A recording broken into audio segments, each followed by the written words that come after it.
Hello everyone, welcome to my political journalism news channel. The story for today is Scott Morrison says Queensland Premier Anastasia Palaszczuk could have written to him a week ago if she wanted him to pursue a state of emergency declaration earlier. The Prime Minister's office on Friday evening confirmed Mr. Morrison would approach the Governor-General to sign off on an emergency declaration of the flooding crisis to New South Wales. The Morrison government decided not to seek the same for Queensland after National Cabinet met earlier that afternoon. A spokesman for Ms. Palaszczuk said it was a decision for the Commonwealth Government. The widespread floods that have devastated parts of both states began in southeast Queensland in mid-February and then inundated northern New South Wales the following week.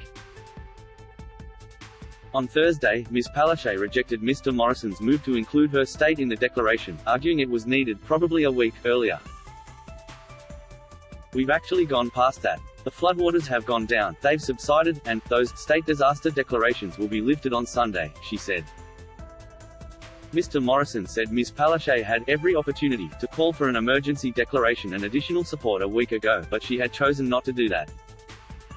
Asked about the matter on Saturday morning, Mr. Morrison doubled down. "Well, if she thought it was necessary a week ago, she could have written to me, but she didn't," he told reporters.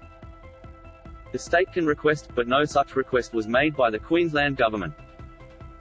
The first to talk about putting it in place was the federal government. He didn't say why it had taken until Friday to pursue an emergency declaration for New South Wales.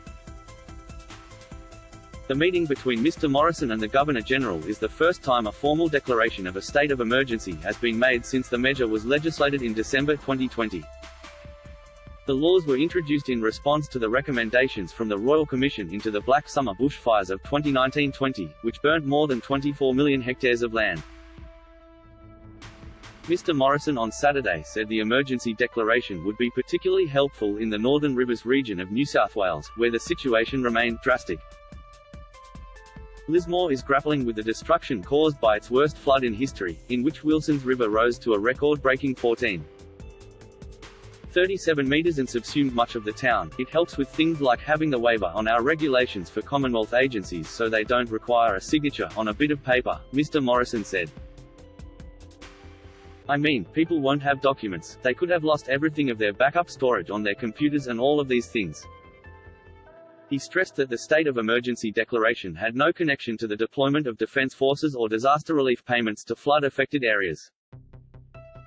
"All of that's flowing, and as Premier Palaszczuk noted, that was working incredibly well in Queensland, and the cooperation was outstanding," he said. "Her view in our consultation was that the cooperation between the federal and state governments had been excellent, and I agree with her." Mr. Morrison said the federal government had paid $631 million in disaster and recovery allowance payments to 766,000 flood-affected people in the past 2 weeks, with $423 million worth of those claims made by New South Wales residents. That is all for today news. Thank you for watching to my channel. Please be sure to leave your comment and subscribe below for more news update.